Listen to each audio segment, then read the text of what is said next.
Right तो मैं आप लोगों को बता रही थी कि जो हमारे ये कार्बोहाइड्रेट्स हैं they are called hydrates of carbon and they are called hydrates of carbon why because इनके अंदर जो हाइड्रोजन और ऑक्सीजन की रेशो है that is equal to the ratio of water और इन मॉलिक्यूल्स को ब्रेक करते हैं जब तो it results into the formation of water and water is actually involved in production of these molecules these are long chains of carbon, hydrogen and oxygen which have either a aldehyde group or a ketonic group, aldehyde group or a ketonic group which is attached to them. यहाँ पर आप देखिए this is what which group, ये मैं recording हो रही है इस वजह से I'm repeating this stuff और यहाँ पर आप देखिए we have this carbon और ये carbon जो सा ये दोनों कार्बन के साथ अटैच्ड है यहाँ पर एक ऑक्सीजन मौजूद है that's why it is the aldehyde group आप लोगों को फंक्शनल ग्रुप जो मैंने बताए बेटे वो आपको याद करने होंगे तो आई वाज टेलिंग यू कि जो हमारे पास ये ग्लूकोज मॉलिक्यूल है ये मेन सोर्स ऑफ एनर्जी है हमारे बायोलॉजिकल सिस्टम के अंदर आपने ग्लाइकोलिसिस के बारे में सुना हुआ है इसका मतलब ये कि ग्लूकोज की ब्रेकडाउन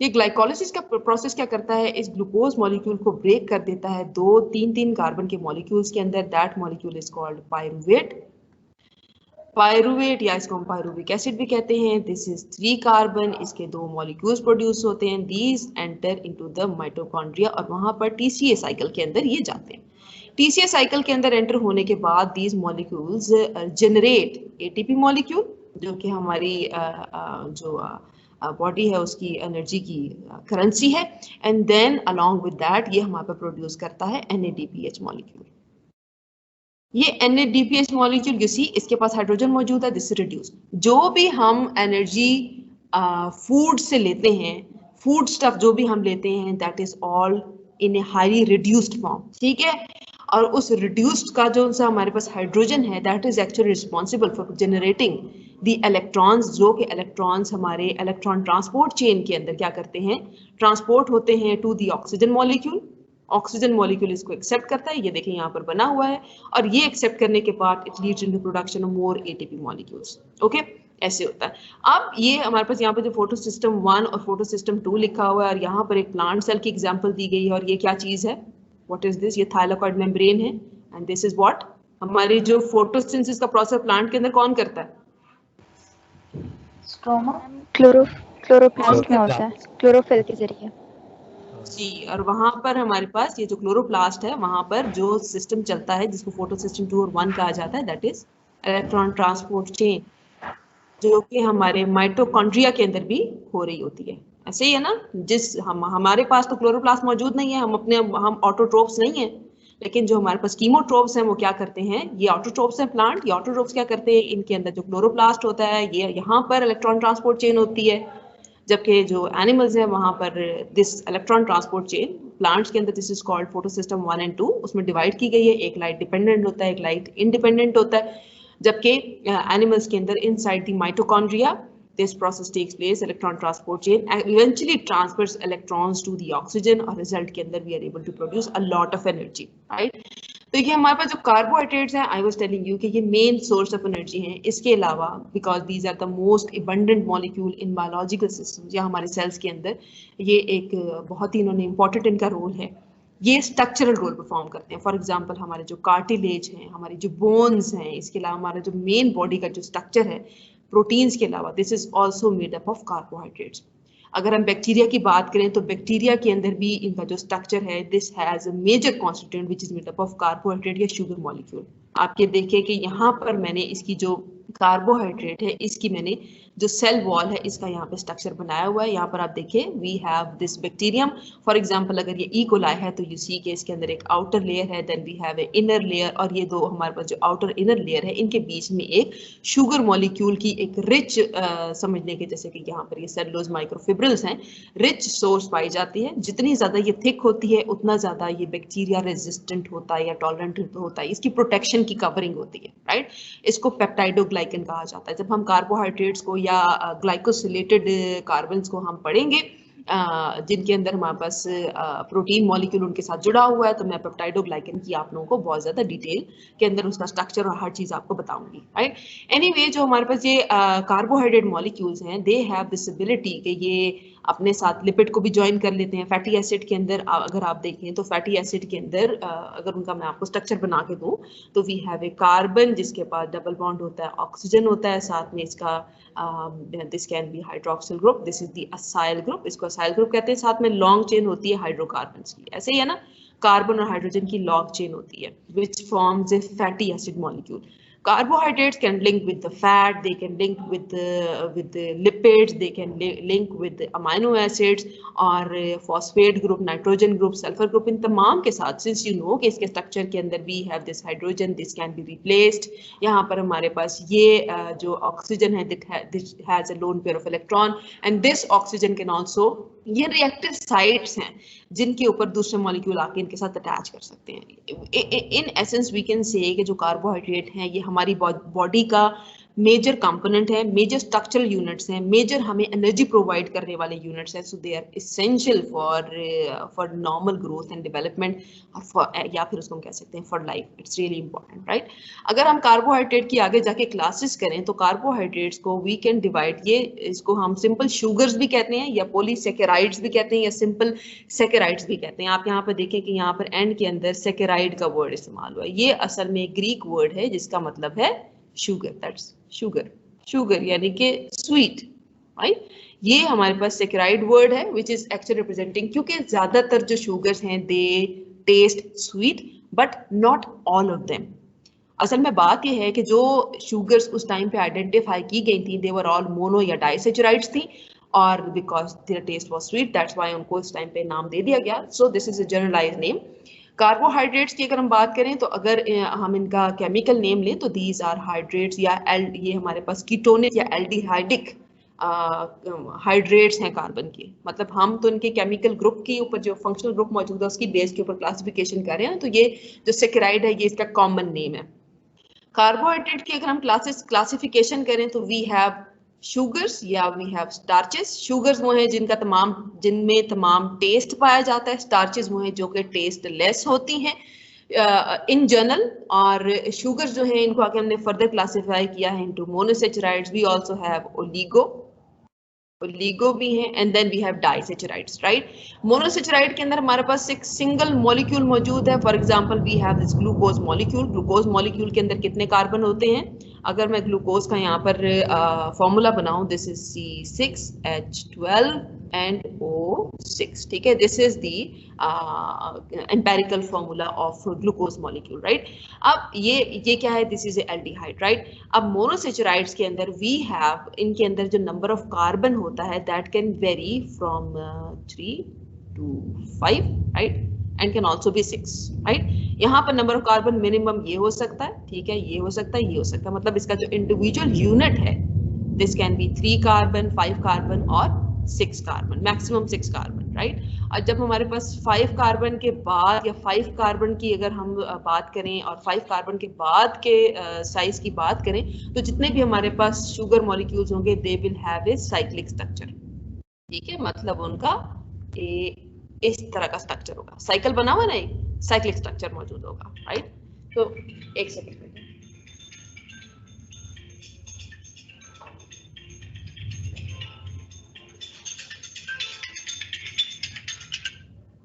sorry,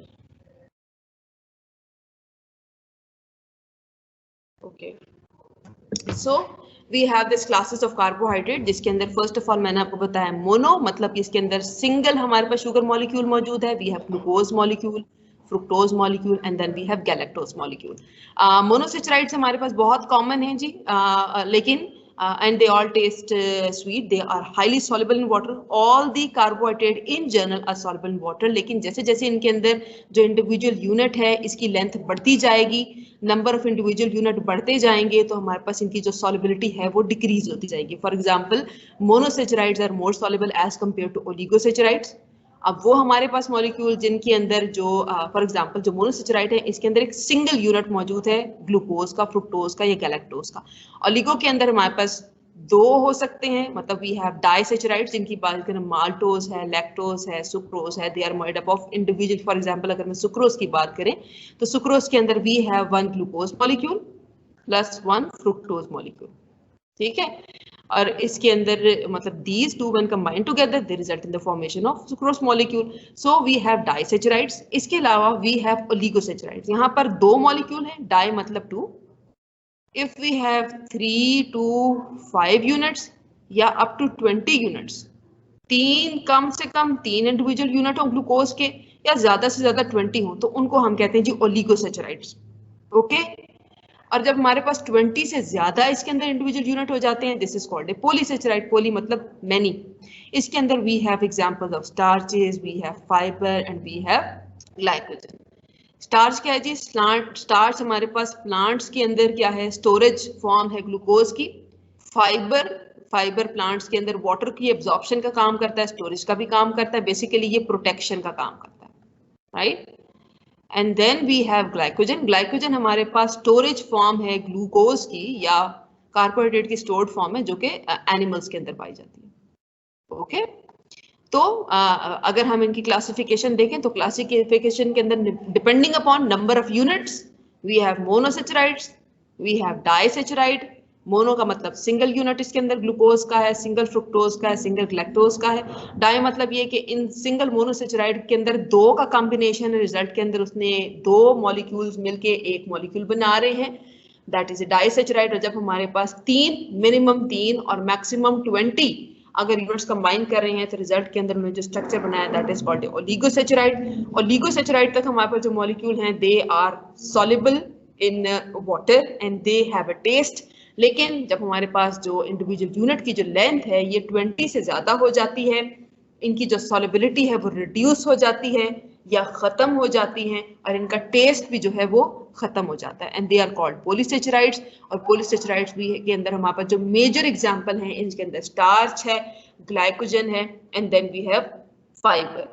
जो स्टार्च है ये हमारे पास स्टोरेज फॉर्म है इन केस ऑफ प्लांट्स, जबकि जो ग्लाइकोजन है ये स्टोरेज फॉर्म है कार्बोहाइड्रेट की in case of animal, and fibre का मेन काम स्ट्रक्चरल और प्रोटेक्शन रोल है। ठीक है, अब यहाँ पर आप देखिए कि यहाँ पर एक साइक्लिक रिंग बना हुआ है। जब हमारे पास नंबर ऑफ कार्बन की लेंथ इंक्रीज होगी, यू नो कि जब मैंने आप लोगों को प्रीवियस स्लाइड के अंदर दिखाया कि ये आपके पास, ये आप देखिए कि कार्बन जो से सिंगल बॉन्ड के साथ लिंक्ड है। ओके, अब ये सिंगल बॉन्ड के साथ लिंक्ड है और इन सिंगल बॉन्ड आपको पता है कि ये ज्यादा फ्लेक्सिबल होता है, रोटेट हो सकता है as compared to double bond. ये ज्यादा रिजिड होता है, ज्यादा स्ट्रांग होता है, जबकि जो ट्रिपल कोवेलेंट बॉन्ड होता है दो चीजों के बीच में वो बहुत ज्यादा स्टिफ होता है और वहां पर rotation is not an option. ठीक है, वहां पे मॉलिक्यूल रोटेट नहीं कर सकते, ये वाले मॉलिक्यूल हर डायरेक्शन के अंदर रोटेट कर सकते हैं। ठीक है, तो इस सिंगल कोवेलेंट बॉन्ड की फ्लेक्सिबिलिटी की वजह से क्या होता है, when the chain की लेंथ जब इंक्रीज होती है 5 कार्बन से ज्यादा होती है, ग्लूकोज के अंदर देखिए 1 2 3 4 5 एंड 6, 6 कार्बन। ये कार्बन नंबर 6 जो है वो क्लोज आ जाता है टू दिस कार्बन, और विद ज्यादा बड़ी हो जाएगी तो it can be close to this carbon. और मैंने आपको बताया कि जहां जहां पे ऑक्सीजन मौजूद है this has an ability to react, right. Next slide के अंदर देखिए we have this carbon number 1 2 3 4 5 and this one is 6। तो हमारे पास जो यहाँ पर कार्बन नंबर ये 5 जो ये वाला है, इसके पास ये चांस मिला कि ये हमारे पास जो कार्बोनाइल कार्बन था, जो इसका रिएक्टिव ग्रुप था, एल्डिहाइड ग्रुप था, उसके साथ उसने रिएक्ट किया, रिजल्ट के अंदर उसने एक साइक्लिक रिंग बना लिया। अब ये जो साइक्लिक रिंग बना है दिस इज ऑल्सो ग्लूकोज, लेकिन आगे इसको मैंने नाम दिया हुआ अल्फा और डी ग्लूकोज दिया गया है। इसकी क्या रीजन है? इसके पीछे हमारे पास आ जाता है बेटे कॉन्सेप्ट ऑफ आइसोमेरिज्म। आइसोमेरिज्म को समझाने से पहले यहाँ पर जहाँ पे मैंने आपको बताया था थोड़ी सी चीज मैं आपको बताते चलूँ कि मोनोसैचराइड्स और मैंने आपको और डाई और ओलिगोसैचराइड्स की बात बताई थी। जब दो इंडिविजुअल मोनोसैचराइड मॉलिक्यूल आपस में कंबाइन करते हैं तो इनके जो कॉम्बिनेशन है इसके अंदर वही वाला हमारे पास बॉन्ड बनता है। You see this is carbon number 1 और यहाँ पर you see this is also carbon number 1 जो फंक्शनल ग्रुप वाला कार्बन था, और ये आपस में इसके साथ कंबाइन कर रहा है यहाँ पर because of this has this ability to react, और ये रिएक्ट करने की एबिलिटी की वजह से this forms a covalent bond between the two molecules, और ये कोवेलेंट बॉन्ड कहलाता है जी क्या bond? Glycosidic bond. Sugar holding bond या शुगर बॉन्ड या कार्बोहाइड्रेट का bond that is a simple covalent bond, but because ये कार्बोहाइड्रेट्स के बीच में मौजूद है, शुगर मॉलिक्यूल्स के बीच में मौजूद है, तो इसको हम ग्लाइकोसाइडिक बॉन्ड कहते हैं। ग्लाइको जहां पर भी आएगा वहां पे आपने समझ जाना है कि वहां पे कार्बोहाइड्रेट की बात की जा रही है। ओके राइट, तो ये जो यहाँ पर आपके पास नॉमेनक्लेचर मौजूद है जिसके अंदर आपके पास एक अल्फा मौजूद है, साथ में एक डी मौजूद है और उसके बाद उस मॉलिक्यूल का नाम लिखा हुआ है, this is all because of isomerism. Isomerism को समझने से पहले I would like to tell you a little about different types of isomerism. Isomers क्या होते हैं जी? आप लोगों ने पढ़ा होगा बेटे फर्स्ट ईयर सेकंड ईयर के अंदर, व्हाट आर आइसोमर? जो बायोलॉजी पढ़ के आए हैं उन्होंने पढ़ा होगा। प्लीज मुझे बताइए आइसोमर्स क्या होते हैं? मैम उनके सेम केमिकल फार्मूला सेम होता है और डिफरेंट स्ट्रक्चरल फार्मूला होता है।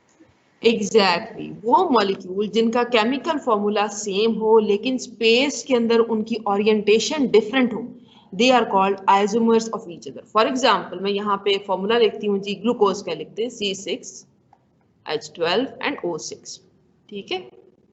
अब इसका अगर मैं स्ट्रक्चर बनाऊं, कितने कार्बन हो गए? 1 2 3 4 5 and then we have 6, right. पहला हमारे पास जो है इसके पास फंक्शनल ग्रुप मौजूद है, ये हमारे पास एक एल्डोस शुगर है, राइट, ठीक है। वो बाकी चीजें मैं बेटे आपको बताती हूँ, ठीक है। ये हमारे पास ग्लूकोज का स्ट्रक्चर है, ठीक है। अच्छा, यहाँ पर इसके अंदर हाइड्रोक्सिल ग्रुप यहाँ पे मौजूद है। अगर मैं इसका ये for example if this is अच्छा, और इसका मैं आपको दूसरा बनाती हूँ,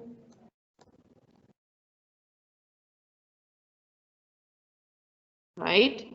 यहाँ पर we have hydroxyl group here, okay. यहाँ पर देखें ये राइट साइड पे मौजूद है, यहाँ पे ये लेफ्ट राइट साइड पे मौजूद है, राइट। दोनों का केमिकल फॉर्मूला यही है लेकिन स्पेस के अंदर इनकी जो ओरिएंटेशन है वो डिफरेंट है। यहाँ पर first hydroxyl group right side पे मौजूद है और यहाँ पर फर्स्ट हाइड्रोक्सिल ग्रुप इसकी लेफ्ट साइड के ऊपर मौजूद है। These are isomers of each other, right. और आइसोमर्स जो हैं ये किस वजह से कि इनका केमिकल फॉर्मूला सेम है लेकिन स्पेस के अंदर या बायोलॉजिकल सिस्टम के अंदर या वाटर के अंदर या पोलर एनवायरनमेंट के अंदर या जहां पर भी ये कंटेन है, ये दो तरह की शक्लें अपना लेते हैं। बिकॉज ये वाला जो हमारे पास सिंगल बॉन्ड है, this can rotate freely, right. और अगर हमारे पास कार्बन की जगह कोई और एलिमेंट पाया जाता, एल्यूमिनियम पाया जाता, तो वो इस चीज को अलाउ ना करता। अब इस मूवमेंट की वजह से हमारे पास कार्बन के साथ लिंक्ड मॉलिक्यूल दो तरह की ओरिएंटेशंस अपना सकते हैं। ये आइसोमर्स ऑप्टिकल आइसोमर्स हैं। ऑप्टिकल आइसोमर्स, ऑप्टिकल मतलब रिलेटेड टू लाइट, ऐसे ही है, ठीक है। आप लोगों ने शायद फिजिक्स के अंदर पढ़ा हो ऑप्टिकल आइसोमर्स के बारे में, ऑप्टिकल एक्टिविटी के बारे में। आप लोगों ने पढ़ा होगा जी कि अगर हमारे पास एक ऑप्टिकली एक्टिव कंपाउंड है, आपने लाइट की प्रॉपर्टीज पढ़ी होंगी जिसके अंदर हमने दो तरह की लाइट की प्रॉपर्टीज, मुझे याद पड़ता है मैंने पढ़ी हुई है। लाइट जो सी थी उसकी दो तरह की नेचर है, या तो एक फोटोन थ्योरी थी, मतलब पैकेट लाइक पैकेट्स है लाइट के, और दूसरी थी वेव वाली थ्योरी थी, कुछ ऐसे था ना। एक कहती थी कि लाइट जो सी वेव की फॉर्म में ट्रेवल करती है और एक कहती है फोटॉन्स या फिर बंडल्स ऑफ एनर्जी है जिनके फॉर्म में लाइट ट्रेवल करती है। तो जो हमारे पास ये लाइट की वेव लाइक नेचर जो है उसके ऊपर बेस्ड है ये optical, which is like this is the most acceptable one, right. तो ये क्या होता है जी कि हमारे पास लाइट जो है वो ट्रेवल करती है इन अ वेव लाइक नेचर, ठीक है। ये इसमें से इस मीडियम में से गुजर रही है। अब ये जो लाइट ट्रेवल करती है ये उन्होंने ये बताया कि this can move like, light की जो मूवमेंट है वो इस डायरेक्शन में भी हो सकती है और इस डायरेक्शन में भी हो सकती है, right. Like light can move like this and also like this, ठीक है, समझो। तो हमारे पास ऑप्टिकली एक्टिव कंपाउंड क्या होते हैं जो कि लाइट की जो मूवमेंट की रोटेशन, उसको मूवमेंट की जो डायरेक्शन है उसको रोटेट कर देते हैं टू 90 डिग्री। मतलब अब लाइट जब बाहर निकली तो वो इस तरफ आगे जा रही है, समझे। तो this compound is said to be optically active. ये कहते हैं जी ये ऑप्टिकली एक्टिव है क्योंकि इसने प्लेन जो लाइट का है, ये प्लेन इसका ये था, ये वाला था, इसको प्लेन लाइट जो सी थी, मतलब लाइट के अंदर जो नॉर्मल लाइट की अगर हम बात करें तो उसके अंदर light travels in both direction, मतलब इस तरह लाइट हमारे पास जा रही होती है, राइट। अब हम क्या करते हैं कि अगर हम इसकी हॉरिजॉन्टल वाली मूवमेंट को पोलराइज कर लें तो हम कहेंगे जी प्लेन पोलराइज लाइट है, इसके अंदर जो हॉरिजॉन्टल वाली ये वाली मूवमेंट है ये नहीं हो रही। प्लेन पोलराइज लाइट की जो डायरेक्शन को 90 डिग्री के ऊपर मूव कर दे, that is called a optically active compound. अब ये जो मूवमेंट है यू कैन सी कि ये तो सीधी जा रही थी ना, ऐसे जा रही थी, ये इस डायरेक्शन में भी हो सकती है, इस डायरेक्शन में भी हो सकती है। अगर प्लेन पोलराइज्ड लाइट की डायरेक्शन को रोटेट कर दिया जाए टूवर्ड्स राइट तो उसको हम कहते हैं कि ये जो ऑप्टिकली एक्टिव कंपाउंड है इसने प्लेन पोलराइज्ड लाइट को राइट डायरेक्शन के अंदर रोटेट कर दिया, ये डेक्स्ट्रो रोटेटरी है, डेक्स्ट्रो, ठीक है। अगर इसने इसको रोटेट कर दिया लेफ्ट डायरेक्शन के अंदर, this is called levo, levo rotatory, right. अब ये हमारे पास जितने भी आइसोमर्स हैं, ग्लूकोज के मॉलिक्यूल्स हैं, they are optically active if they rotate the plane polarized right towards the right, they are called dextroisomers, और अगर ये लेफ्ट साइड को कर देते हैं, they are called levoisomers. इसकी बेस के ऊपर we have this D and then we have this L. Okay, समझ आई ये बात? ये आइसोमर्स हैं डेक्स्ट्रोरोटेटरी और ये हैं लीवोरोटेटरी। जी बेटे बोले। मैम एक क्वेश्चन है। जी जी बोलिए। आपने कहा था कि कार्बन के साथ जो भी अटैच मॉलिक्यूल्स होते हैं वो रोटेट कर सकते हैं, तो मैम जो कार्बन के साथ ऑक्सीजन ने बॉन्ड बनाई हुई है वो तो उसने पाई बॉन्ड बनाई हुई है। पाई बॉन्ड के केस में तो ये होता है अगर पाई बॉन्ड रोटेट करेगी तो वो टूट जाएगी, मैम इस केस में ये नहीं होता फिर? बेटे can you please repeat? Ma'am जो कार्बन के साथ ऑक्सीजन ने बॉन्ड बनाया हुआ है, हाँ हाँ, जब वो रोटेट करेगा तो मैम ऑक्सीजन की बॉन्ड जो कार्बन के साथ है वो तो पाई बॉन्ड है। मैम पाई बॉन्ड का तो ये होता है कि जब पाई बॉन्ड बेटे आप कार्बोनाइल वाले ऑक्सीजन की बात कर रहे हो? डबल बॉन्ड यहाँ पे कार्बोनाइल कार्बन के साथ है, इन वाले के साथ सिंगल बॉन्ड है। ओके, ये वाला रोटेट नहीं होता, this can not rotate, only this one can rotate. इस वजह से आप जितने भी आइसोमर देखोगे उसके अंदर मैं इसकी पोजीशन को चेंज नहीं करूंगी, हाइड्रोक्सिल ग्रुप की पोजीशन को कभी लेफ्ट लिख दूंगी कभी राइट लिख दूंगी। ओके, जब मॉलिक्यूल सिंगल बॉन्ड बनाई हुई होती है जस्ट वही रोटेट कर सकते हैं। बेटे single covalent bond can rotate, double and triple covalent bond can not rotate. Okay ma'am जो इनकी डायरेक्शन चेंज हो जाती है स्पेस में, मैम वो लाइट एब्सॉर्प्शन के जरिए से होती है, किस तरह से इनकी डायरेक्शन चेंज होती है? डायरेक्शन कैसे चेंज होती है? Yes ma'am. बेटे दैट्स ए फिजिकल फिनोमेना। आपने अभी सिर्फ यहाँ पर ये चीज याद रखनी है कि आइसोमर्स ऑप्टिकल आइसोमर्स हैं, इसका मतलब है कि ये लाइट की जो प्लेन है उसको रोटेट कर सकते हैं। अगर ये राइट साइड पे करें तो उनको हम डेक्स्ट्रो रोटेटरी कहते हैं, अगर ये लेफ्ट साइड पे करें तो उनको हम लीवो रोटेटरी कहते हैं। ये डी और एल की रीजन मैंने आपको बताई थी और आपको सिर्फ इतना ही पता होना चाहिए। आई मीन लाइट की एब्जॉर्प्शन, लाइट की reflection, refraction, that these are all physical phenomena. हमें उसको नहीं पढ़ना, हमें सिर्फ ये पढ़ना है कि हमारे जो कार्बोहाइड्रेट्स हैं इनके पास ये एबिलिटी है कि ये लाइट प्लेन पोलराइज लाइट की डायरेक्शन को रोटेट कर देंगे, उनके प्लेन को रोटेट कर देंगे। So we have D isomers जो कि रोटेट कर देते हैं towards the right and we have L isomers जो कि इसको रोटेट करते हैं टूवर्ड्स द लेफ्ट। अब हमारे पास नेचर के अंदर जो कार्बोहाइड्रेट पाए जाते हैं जिनको हमारा सिस्टम आइडेंटिफाई करता है, they are all D isomers. Carbohydrate के जो भी आइसोमर्स हमारी बॉडी आइडेंटिफाई करती है, they are all D isomers. Okay, इस चीज का आप लोगों ने ख्याल करना है। सेकेंड, ओके सेकेंड बेटे आप लोगों ने एक चीज का ख्याल करना है, ये डी और एल आइसोमर्स के अंदर वी हैव एल आइसोमर्स जो कि सिर्फ बैक्टीरिया इस्तेमाल करते हैं, ठीक है, बैक्टीरिया इनको इस्तेमाल करते हैं। अब किसी भी कार्बोहाइड्रेट को हम इस्तेमाल कैसे करते हैं, मैं वापस उस चीज के ऊपर आ जाऊंगी। आप लोगों को मैंने बताया यहाँ पर जी ग्लाइकोलिसिस होता है। ग्लाइकोलिसिस के अंदर क्या होता है कि जो ग्लूकोज मॉलिक्यूल होता है उसके ऊपर एंजाइम काम करता है और वो उसको ग्लूकोज 6 फॉस्फेट के अंदर चेंज कर देते हैं, ठीक है। इसका नाम होता है जी ग्लूकोज काइनेज। जी लिख देती हूँ ग्लूकोज के लिए और काइनेज जो सा एंजाइम लिखती है, ठीक है। ये काइनेज एंजाइम, ग्लूकोज जो काइनेज एंजाइम है, ये जितने भी हमारे बायोलॉजिकल सिस्टम के अंदर एंजाइम्स मौजूद हैं, कोई भी केमिकल रिएक्शन एंजाइम के बगैर तो नहीं हो सकता ना, राइट। फॉस्फेट का एडिशन या किसी मॉलिक्यूल का ब्रेकडाउन किसी एंजाइम के बगैर नहीं हो सकता हमारे बायोलॉजिकल सिस्टम के अंदर। तो ये एंजाइम इसके पास और नेचर में जितने भी हमारे पास बायोलॉजिकल एंजाइम मौजूद हैं उनके पास ये एबिलिटी मौजूद है कि वो ग्लूकोज मॉलिक्यूल को आइडेंटिफाई कर सकें कि इसका जो हाइड्रोक्सिल ग्रुप है वो किस डायरेक्शन में मौजूद है, ये डी आइसोमर है या फिर ये एल आइसोमर है। ओके, जो हमारे पास ये एंजाइम है इनके पास ये एबिलिटी है कि वो आइडेंटिफाई कर सकें फर्स्ट ऑफ ऑल ये एल्डिहाइडिक ग्रुप है या कीटोनिक ग्रुप है, ये ग्लूकोज है या फिर ये फ्रुक्टोज है। अलोंग विद दैट वो आइडेंटिफाई कर सकता है कि ये डी आइसोमर है या ये एल आइसोमर है।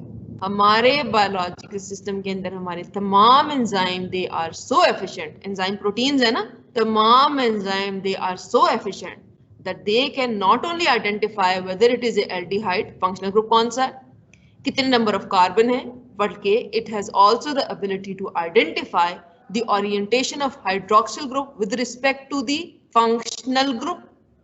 सेकेंड, ये डी आइसोमर है या एल आइसोमर है, और वो सिर्फ डी आइसोमर को आइडेंटिफाई करके अपनी एक्टिविटी या अपना रोल प्ले करते हैं। ओके, अगर एल आइसोमर हम खा लेंगे, मैंने आप लोगों को बताया था अगर किसी ने खुदा ना खास्ता कभी एक्सपायर्ड मेडिसिन खा ली हो तो हमारी जितनी भी मेडिसिन होती हैं दे आर आइदर ये शुगरी होती हैं, ठीक है, उनके अंदर जो मॉलिक्यूल होता है जो आइसोमर होता है या तो वो डी होता है या फिर वो एल होता है। हमारा सिस्टम सिर्फ डी को आइडेंटिफाई कर सकता है। हर दवाई की एक शेल्फ लाइफ होती है, एक उसकी एक्सपायरी डेट होती है जो उस पर लिखी होती है, और वो एक्सपायरी डेट बेसिकली बता ये रही होती है कि इस टाइम के बाद इसके अंदर मौजूद डी आइसोमर्स 50% एल में चेंज हो जाएंगे। मतलब ये कि हमारा सिस्टम उसको आइडेंटिफाई नहीं कर सकेगा, तो वो हमारे लिए एक्सपायर्ड है, यूजलेस है। Sometimes it can also be toxic for our system, इस वजह से एक्सपायर्ड दवाइयां नहीं खानी चाहिए। ओके, तो यहाँ पर हम आइसोमर्स की बात कर रहे थे। आइसोमर्स के अंदर मैंने आपको सिंपली वो बताया जिनका केमिकल फॉर्मूला सेम है और जिनका जो स्पेस के अंदर ओरिएंटेशन है वो डिफरेंट है, these are called isomers. Isomers के अंदर मैंने आपको टाइप बता दी कि जो हमारे पास डी आइसोमर हैं और हमारे पास एल आइसोमर्स हैं। देन वी हैव, अच्छा ये एनोमर्स जो है ये बाद में आने की बात है, बाद में करते हैं। उसके बाद वी हैव एपिमर्स। यहाँ पर मैं आप लोगों को एक एग्जांपल देती हूँ। यू सी है यहाँ पर ये आइसोमर्स हैं, you see we have allose, aldose, glucose. These are all the isomers of what? Of glucose. Glucose molecule के ये तमाम isomers हैं और इनके अंदर आप देखिए we have all the hydroxyl group here in the allose. यहाँ पर हमारे पास जो first hydroxyl group है this is on the left direction, this is the right direction. Then it changes from allose into aldose. Glucose के अंदर we have this, ये हमारे पास कार्बन नंबर 1 है, this is 2, this is 3। Carbon number 3 के ऊपर जो hydroxyl group है this is on the left side. बाकी फॉर्मूला देखें बिल्कुल सेम है। इसी तरह वी मूव ऑन और यहाँ पर mannose and then we have this talose and altrose, ठीक है। इन तमाम मॉलिक्यूल के अंदर आप देखिए स्केलेटन मेन सेम है, लेकिन सिर्फ हाइड्रोक्सिल ग्रुप की जो ओरिएंटेशन है ये डिफरेंट होने की वजह से this is glucose and this is Altroz and this one is idose. These are entirely completely different molecule with respect to each other. इनकी तमाम प्रॉपर्टीज, इनकी जो बायोलॉजिकल प्रॉपर्टीज हैं they are completely different. वो किस वजह से? Only because of orientation of this hydroxyl group with respect to this functional group. इसका functional group है ना, कीटोन है ना, इसको आप यूं भी लिख सकते हैं, ठीक है। तो ये हमारे पास जो functional group है इसकी with respect to this one hydroxyl group की जो position है उसकी वजह वो अगर change हो जाए तो these are all isomers of a glucose molecule. आपको glucose molecule के तमाम isomers का नाम पता होना चाहिए, उनका स्ट्रक्चर आपको याद करना होगा। अब ये आइसोमेरिज्म की जो बेस है वो क्या है? आइसोमेरिज्म की जो बेस है this is actually based on the structure of the simplest monosaccharide which is a glyceraldehyde molecule. ये एल्डिहाइडिक ग्रुप है, ये इसका यहाँ पर फंक्शनल ग्रुप है, इसको मैं FG लिख देती हूँ because this is the functional group. Then we have this other carbon, ये हमारे पास लास्ट वाला है, राइट। अब यहाँ पर आप देखिए वी हैव ये जो इसका जो फंक्शनल ग्रुप होता है इसके लिहाज से जो हाइड्रोक्सिल ग्रुप है उसकी पोजीशन क्या है दैट एक्चुअली डिसाइड्स। ये तो हमारे पास अलग फंक्शनल ग्रुप है ना, ये अल्कोहल। इसके अंदर आप देखिए कि दो फंक्शनल ग्रुप पाए जाते हैं शुगर मॉलिक्यूल के अंदर या कार्बोहाइड्रेट के अंदर। एक हमारे पास एल्डिहाइडिक या कीटोनिक ग्रुप है, ऐसे ही है ना, और दूसरा इसके अंदर हाइड्रोक्सिल ग्रुप है। ओके, ये इसका मेन फंक्शनल ग्रुप है जिसको हम मेन फंक्शनल ग्रुप कहेंगे, और ये वाला फंक्शनल ग्रुप डिसाइड करता है कि इसकी पोजीशन जो है वो क्या होगी with respect to this one, और वो पोजीशन डिसाइड करती है कि ये डी आइसोमर होगा या फिर ये एल आइसोमर होगा। ग्लिसरैल्डिहाइड मॉलिक्यूल के अंदर हम देखें तो अगर we have this hydroxyl group which is on the right side with respect to the functional group, this is the D isomer. Agar with respect to the functional group this is on the left side, then this is the levorotatory isomer of glucose. Okay, then you see here हमारे पास आ जाती है जी epimers. Epimers यहाँ पर भी देख लीजिए और यहाँ पर भी देख लीजिए। ये जो हमारे पास एलोज है और ये जो हमारे पास एल्ट्रोज है, इन दोनों के अंदर कितने कार्बन के ऊपर डिफरेंस मौजूद है? आप देखिए, दिस एंड दिस, ये दो चीजें डिफरेंट है ना, बाकी सब इसके अंदर सेम है। We have same, right? आप इसको देखिए और इसको देखिए। Yes, ma'am. इस वाले मॉलिक्यूल को आप तमाम के साथ कंपेयर कर लें, ठीक है, सबके साथ कंपेयर कर लें, डिफरेंस सिर्फ एक हाइड्रोक्सिल ग्रुप के ऊपर मौजूद है।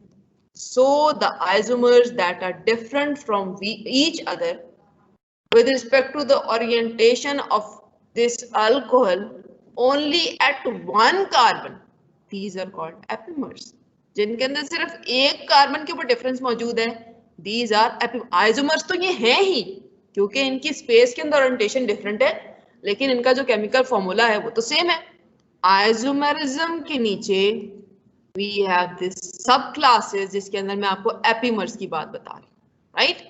आइसोमर्स तो ये तमाम है जो कि मैं आपको बताऊंगी ना, यहाँ पर ये जो आपने डेफिनेशन पढ़ी है, ये नीचे जो आप एनोमर्स, एपीमर्स, एनांशोमर्स पढ़ेंगे, स्टीरियो आइसोमर्स भी होते हैं, रोटामर्स भी होते हैं, ये मुख्तलिफ उनकी टाइप्स हैं, ये तमाम इसकी सब टाइप्स हैं। ओके, ये इनकी टीचर है, ये सारे इनके स्टूडेंट्स हैं, ये समझ लो। तो ये इनकी तमाम सब टाइप्स हैं। तो we have those isomers because they are isomers that are different from each other at the orientation of any group of a functional group at just one position, right? यहाँ पर देखिए, at just one position, these are called epimers। जैसे कि D-mannose is epimer of glucose at carbon number 2. D-galactose is a epimer of D-glucose at carbon number 4। Okay, समझ आएगी ये चीज? तो यहां पर यू कैन सी कि D-allose is an epimer of glucose at what? Carbon number 1।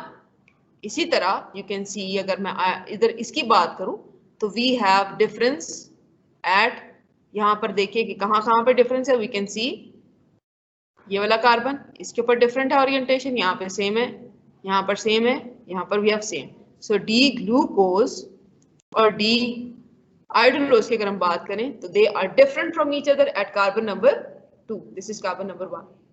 Functional group वाला carbon was carbon number 1। Okay, आप लोगों को चीज समझ आई कि आइसोमर की सब टाइप है जी एपिमर, और एपिमर क्या है? जो कि एक कार्बन के ऊपर एक दूसरे से डिफरेंट होते हैं with respect to their orientation of the hydroxyl group या फिर कोई और फंक्शनल ग्रुप हम बात करते हैं। Okay, then we have enantiomers. Enantiomer भी हमारे पास, they are isomers of each other, right? Enantiomers को बताने के लिए I will have to make a drawing, ठीक है? ये जी आपका हाथ है फॉर एग्जांपल, ठीक है? ओके, कुछ जिन्नाती सा हाथ बन गया है, but still okay, this is your hand, right? और ये आपके हैं, आपका लेफ्ट हैंड है और ये आपका राइट हैंड है फॉर एग्जांपल। ओके, अपने लेफ्ट और राइट हैंड को लीजिए और उनको एक दूसरे के ऊपर रखिए। जब आप रखेंगे तो आपका ये जो थंब है ये आपकी इस वाली फिंगर पे आएगा, ऐसे ही है ना? और ये जो आपकी ये जो शहादत की उंगली है ये आपकी इस वाली फिंगर के ऊपर आएगी, जबकि आपकी जो सी ये लास्ट वाली उंगली है, सॉरी ये छोटी हो गई थोड़ी सी, ये आपके इस थंब के ऊपर आएगी, राइट? इसका मतलब ये है कि दीज टू हैंड्स, हमारे जो दोनों हैंड्स हैं तो एग्जैक्टली हाथ ही हैं, एक जैसे ही हैं, दोनों के अंदर 4-4 उंगलियां और एक एक अंगूठा ही है, राइट? लेकिन एक दूसरे के ऊपर सुपर इम्पोजेबल नहीं है, सुपर इम्पोजेबल नहीं है। इसका मतलब एक दूसरे के ऊपर एग्जैक्ट फिट नहीं आते। हाँ, जब हम ताली बजाते हैं तो दे आर सुपर इम्पोजेबल, ऐसे है ना? ताली बजाते हुए या माफी मांगते हुए हाथ अगर जोड़ेंगे तो they are superimposable, but otherwise they are not superimposable and they are non superimposable image of each other। ऐसे ही है, right? तो यहाँ पर देखिए, these are the isomers। Enantiomers are those isomers that are mirror image of each other and that mirror image is non superimposable। समझे? Yes, no, कुछ भी? Yes, ma'am. Yes, ma'am. Yes, ma'am. So we have this example of D-glyceraldehyde, देखिए। Yes, ma'am. D-glyceraldehyde और L-glyceraldehyde, they are mirror image of each other, है ना? But they are non-superimposable, that's why they are called enantiomers of each other। ठीक है? नीचे आपके पास projection, ये projection formula वो होते हैं जो कि प्रोजेक्ट करते हैं कि किस तरह स्पेस के अंदर इनकी ओरिएंटेशन है। ये आपके पास फिशर प्रोजेक्शन फॉर्मूला है, राइट। फिशर प्रोजेक्शन फॉर्मूला के अंदर आप देखिए कि आपके पास एक ये डॉटेड लाइन है और एक आपके पास सॉलिड वेज बना हुआ है, सॉलिड लाइन है, ऐसे ही है। ये स्पेस के अंदर ओरिएंटेशन हमें बता रहा है। ये जिसके अंदर डॉटेड लाइन है वो बता रही है कि ये हमसे दूर है और ये हमारी तरफ है, हमारी तरफ, बाहर की तरफ। स्क्रीन से समझ लें कि हाइड्रोक्सिल ग्रुप, ये वाला हाइड्रोक्सिल ग्रुप, ये वाला जो हाइड्रोजन ग्रुप है, ये दोनों स्क्रीन से बाहर निकले हुए और ये दोनों स्क्रीन के अंदर गए हैं, जबकि ये कार्बन जो है ये स्क्रीन के प्लेन के ऊपर मौजूद है, राइट। तो ये हमारे पास दो तरह के फॉर्मूलाज होते हैं बेटे, जिसके अंदर हमारे पास एक फिशर प्रोजेक्शन फॉर्मूला, नॉर्मल ये जो फॉर्मूला है ना, ये फॉर्मूला इसको कहते हैं प्रोजेक्शन फॉर्मूला, जबकि जो हम आप ये डॉटेड लाइन के अंदर में बताते हैं इनको हम फिशर फॉर्मूलाज कहते हैं। इसके बाद एक हेबथ फॉर्मूला भी है, वो भी मैं आप लोगों को बताऊंगी। ओके, आगे हमारे पास आइसोमर्स की एक और टाइप आ जाती है, which are the anomers and the anomeric carbon, right. और यहाँ पर दो चीजें लिखी हैं जी, एक है जी हेमी एसिटल और दूसरा है जी हेमी कीटल।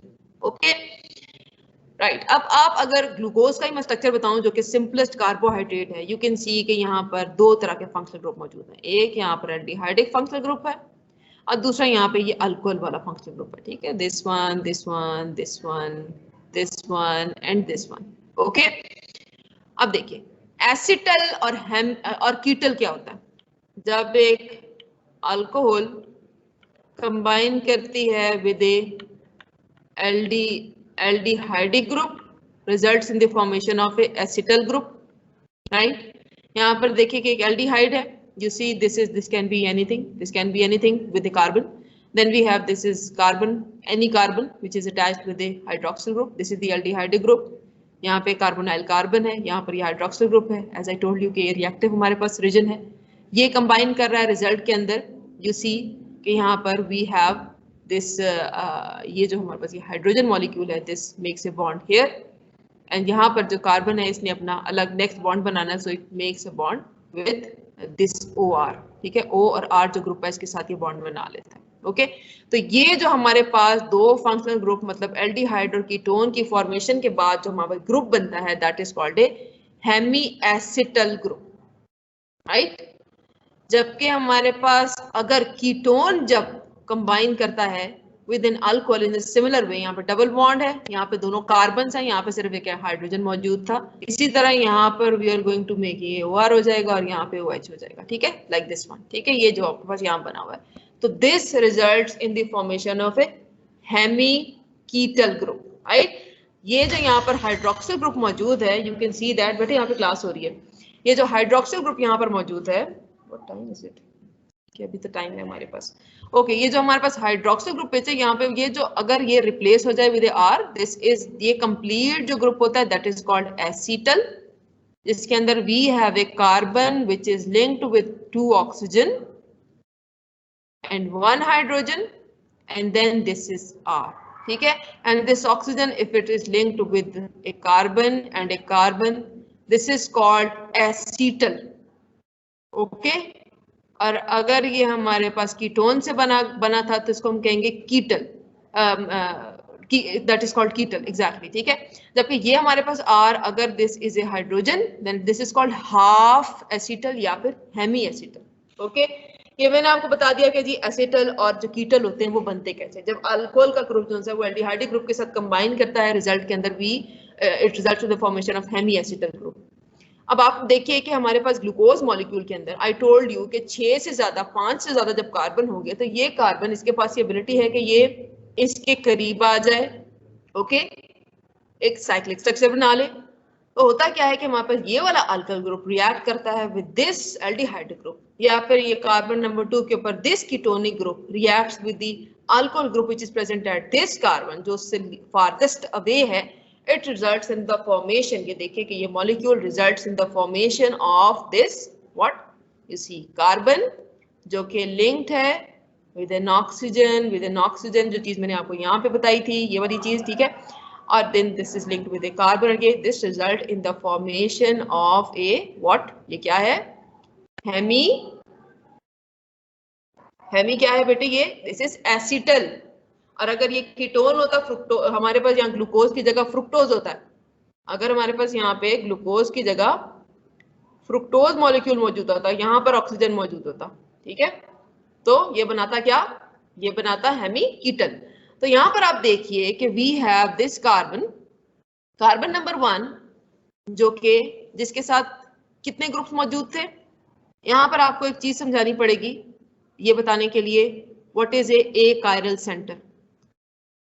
एक molecule for example carbon, when it is linked with 4 different groups, for example oxygen, hydrogen, carbon and nitrogen, this is called asymmetric carbon या chiral carbon। chiral carbon वो कार्बन जो 4 मुख्तलिफ groups के साथ अटैच्ड है, that is called A chiral carbon। जो नहीं होता, फॉर एग्जाम्पल अगर मैं यहाँ पर कीटोन की बात करूं, एक हाइड्रोजन है फॉर एग्जाम्पल, एक यहाँ पर एक R ग्रुप है, एल्डिहाइड की बात कर रही हूं मैं, और इसके अंदर चौथा बॉन्ड भी ऑक्सीजन के साथ बना हुआ है, this is A carbon. Okay, समझे? तो यहां पर आप देखिए कि वी हैड दिस कार्बन, ये क्या था, ए कायरल था, राइट। और जब हम यहाँ पर इसको देखते हैं तो इसके साथ 4 डिफरेंट ग्रुप्स अटैच हो गए, एक हाइड्रोजन है, एक हाइड्रोक्सिल है, एक कार्बन है और एक ऑक्सीजन है, 4 डिफरेंट ग्रुप है। ओके, अब ये हमारे पास कायरल सेंटर के अंदर चेंज हो गया, that is now called a anomeric carbon. इसको हम कहते हैं जी एनोमेरिक कार्बन। ये एनोमेरिक कार्बन है जो कि पहले ओरिजिनली ये कायरल नहीं था, लेकिन इस बॉन्ड बनने के बाद ये कायरल हो गया, right. So this is anomeric carbon. अब इस एनोमेरिक कार्बन के लिहाज से हाइड्रोक्सिल की पोजीशन डाउन है या अप है। अगर ये डाउन है दिस इज कॉल्ड अल्फा, अगर ये अप है this is called beta. Okay बेटा, this is, if this is down this is called alpha, if this is up, ये देखें ये हाइड्रोक्सिल ग्रुप अप है, दिस इज कॉल्ड बीटा। और क्योंकि ये डी ग्लूकोज था तो इसका नाम हुआ अल्फा डी ग्लूकोज। क्योंकि इसने जो रिंग बनाया है ये 6 कार्बन है, और 6 कार्बन रिंग को हम केमिस्ट्री की जुबान के अंदर कहते हैं जी पायरन रिंग, पायरन, पायरन रिंग, ठीक है जी। सो इसका नाम क्या हुआ, इसका नाम हुआ जी अल्फा, क्योंकि हाइड्रोक्सिल ग्रुप नीचे है। किस ग्लूकोज से बना था, डी ग्लूकोज। और उसके बाद क्योंकि ये ग्लूकोज है तो हम लिखेंगे ग्लूको, और क्योंकि इसके अंदर पायरन रिंग है हम कहेंगे जी पायरानोज, ठीक है। और जितने भी शुगर है उनके एंड के अंदर ये सफिक्स लगता है ओज, OSE। समझ रहे हैं बेटे, this is alpha D glucopyranose, right. और ये हमारे पास डी ग्लूकोज का molecule that was an isomer because of formation of a hemiacetal or ketal has converted this achiral carbon into a chiral carbon। और इसके अंदर एक और डिग्री आ गई है आइसोमेरिज्म की, अल्फा और बीटा आइसोमर्स बन गए हैं। These isomers are called what? Anomers। Okay, यहां पर आप देखिए मैंने यहां पर पायरन रिंग बनाया, then we have glucopyranose, beta और अल्फा आप देखिए हाइड्रोक्सिल ग्रुप की पोजीशन की वजह से है। Then we have this furan ring जो कि फ्रुक्टोज मॉलिक्यूल से बना है। फ्रुक्टोज मॉलिक्यूल के अंदर ग्लूकोज वाले सिंपल स्ट्रक्चर होता है, 6 कार्बन होते हैं, और इसके अंदर यहाँ पर कार्बन नंबर 2 होता है, ये कीटोनिक होता है, ठीक है। OH मतलब यहाँ पर H को यहाँ पे होना चाहिए, मैंने वहां पे लिख दिया, मैंने ऐसे कर लिया, ठीक है। OH ग्लूकोज वाले फॉर्मूला होता है, सिर्फ क्या होता है कि इसके अंदर कार्बन नंबर 2 के ऊपर एल्डिहाइड की जगह कीटोनिक ग्रुप है, जिसकी वजह से बिकॉज ये मिडल के अंदर मौजूद है, बॉन्ड इसके अंदर बनेगा और इसके अंदर बनेगा, and result with the formation of A pentagon. 5 carbon ring बनाया, 5 कार्बन रिंग केमिस्ट्री की जुबान में इट्स कॉल्ड फ्यूरन रिंग। और इस वजह से अगर इसकी पोजीशन अल्फा है या बीटा है, क्योंकि ये डी फ्रुक्टोज से बना है, फॉर एग्जांपल यहाँ पे डी फ्रुक्टोज था ये, तो ये हमारे पास नाम कहलाएगा जी इसका अल्फा डी फ्रुक्टो, क्योंकि ये फ्यूरन रिंग है, फ्यूरा और आगे ओज because of sugar, glucose, fructose, mannose, galactose. इसके नॉमेनक्लेचर के अंदर हमारे पास मॉलिक्यूल के एंड में हमेशा वी हैव ए ओज मॉलिक्यूल। ओके, समझ आ गई कि नहीं समझ आई? मैम ये डी यस मैम आ गई है। जी कोई बच्चा बोल रहा है, बहुत स्लो बोल रहा है, बेटे थोड़ा सा ऊंचा बोलो। मैम ये अल्फा डी, जो डी है ना मैम, ये समझ नहीं आया डी हमने क्यों लिखा। और बेटे डी इसलिए लगाया क्योंकि हमने स्टार्ट किया था डी ग्लूकोज से, अच्छा मैम, ओके। है ना, डी ग्लूकोज से शुरू किया था ना। अगर मैं एल ग्लूकोज से शुरू करती तो इसका नाम होता है अल्फा एल ग्लूकोपायरानोज। स्टार्टिंग तो हमारा डी से था ना, ठीक है। अब यहाँ पर आपके पास कुछ एग्जांपल दी गई हैं जी मोनोसेचराइड्स के, डाइसेचराइड की। मोनोसेचराइड के अंदर वी हैव ग्लिसरल्डिहाइड जो कि सिंपलेस्ट एल्डिहाइड है। Then we have dihydroxy acetone जो कि हमारे पास सिंपलेस्ट कीटोन है, simplest aldehyde simplest ketone, right. Then we have, यहाँ पर उन्होंने कुछ एग्जांपल दिए हैं, D glucose which is a क्या है, एल्डिहाइडिक मोनोसेचराइड्स है, ये हमारे पास कीटोनिक मोनोसेचराइड है। Then we have an aldehydic monosaccharide and then we have a, इसके अंदर नंबर ऑफ कार्बन इन्होंने बताया, ओके इसके अंदर यही है। मोनोसेचराइड की एसिमेट्रिक कार्बन सेंटर्स की मैंने बात बता दी, एसिमेट्रिक मैंने आपको बता दिया जिसके साथ 4 डिफरेंट ग्रुप्स अटैच्ड हैं। यहाँ पर भी देखिए वी हैव कार्बन जो कि यहाँ पे एक हाइड्रोक्सिल ग्रुप है, एक हमारे पास ये वाला ग्रुप है, और ये हमारे पास ये कार्बन है और एक हाइड्रोजन है, right. So this is also chiral या एसिमेट्रिक सेंटर कहते हैं, कायरल सेंटर कहते हैं। इन तमाम के अंदर यू सी मैंने पिंक कलर का जो कलर किया हुआ है, these are all asymmetric in nature. Then cyclic nature मैंने आपको बताई थी। ये जो साइक्लिक हमारे पास यहाँ पे स्ट्रक्चर बनाया गया है ना, इसके अंदर बोल्ड लाइन आपकी तरफ है और जो थिन लाइन है वो आपसे परे है, ओके। और ये जो हमारे पास प्रोजेक्शन फॉर्मूला है, this is called Hayworth projection, ठीक है। ये आपके नोट्स के अंदर भी मौजूद होगी और वैसे भी this is Hayworth projection formula, जिसके अंदर आपको बोल्ड लाइन और थिन लाइन बताई गई है। और इसके अंदर भी ये जो मॉलिक्यूल्स होते हैं अपने स्टेरिक हिंड्रेंस को, मतलब दूसरे मॉलिक्यूल्स के साथ, मैंने आपको बताया था कि जितने भी बॉन्ड पेयर्स होते हैं, फॉर एग्जांपल ऑक्सीजन की मैं बात करूं तो इसने अगर बॉन्ड एक बनाया हुआ है तो इसके पास वो जो कि इसके आउटर मोस्ट शेल के अंदर मौजूद हैं एक, और ये शेयर हो गया ना यहाँ पे जो मौजूद हैं, ये इनके ऊपर नेगेटिव चार्ज होता है जिसकी वजह से this is electronegative in nature, right. तो ये इलेक्ट्रोनेगेटिविटी की वजह से क्या है, जो इर्द गिर्द मॉलिक्यूल होते हैं उनके इलेक्ट्रॉन्स को रिपेल करता है। जिस वजह से इसको जो मॉलिक्यूल होता है हमारा शुगर का, ये स्पेस के अंदर बिल्कुल ऐसा प्लेनर नहीं होता बल्कि थोड़ा सा टर्न होता है। और ये आप इसकी अगर शक्ल देखें तो ये चेयर लाइक इसकी कन्फर्मेशन है, ये हेवर्थ प्रोजेक्शन है जिसके अंदर एक चेयर लाइक कन्फिगरेशन ये अपना सकता है और एक बोट लाइक कन्फिगरेशन भी ये अपना सकता है, ठीक है। ये फॉर्मूलाज में आप लोगों को, ये सब चीजें मैं आपको डिटेल में भी करवाऊंगी। चेयर कन्फिगरेशन और जो बोर्ड कन्फिगरेशन है बेटे, ये आप लोग खुद भी इन जनरल खुद भी पढ़ो, ठीक है। तो ये पायरानोज रिंग की हमारे पास कॉन्फ़िगरेशंस हैं। देन वी हैव ओके, ये हम लोग मोनोसेचराइड की जो रिड्यूसिंग एबिलिटी है, यू नो कि मैंने आपको बताया था कि जो ग्लूकोज मॉलिक्यूल है इसके पास दिस इज इसका फंक्शनल ग्रुप मौजूद है, और ये जो फंक्शनल ग्रुप है ये हाइड्रोजन जो सा है, ये अगर यहाँ पे कोई भी आयन मौजूद होगा उसको रिड्यूस कर देगा, रिड्यूसिंग इक्विवेलेंट के तौर पे काम करेगा, और ये अपनी रिड्यूस्ड फॉर्म में हाइड्रोजन को एक्सेप्ट करके this will accept the oxygen will get oxidised and this can reduce. और जो हमारे पास ये जो ब्लड ग्लूकोज लेवल का जो टेस्ट होता है उसके अंदर क्या किया जाता है, चेक किया जाता है एक किसी ऑक्सीडाइजिंग एजेंट को डाल के, फॉर एग्जांपल यहाँ पे कॉपर है, ऑक्सीडाइजिंग एजेंट डाल के देखा जाता है, अगर वो ऑक्सीडाइज वो रिड्यूस हो जाए तो रिजल्ट में आपके ब्लड ग्लूकोज जो है उसका लेवल ज्यादा है, ठीक है। और अगर नहीं हो तो इसका मतलब you have less of that. इस चीज को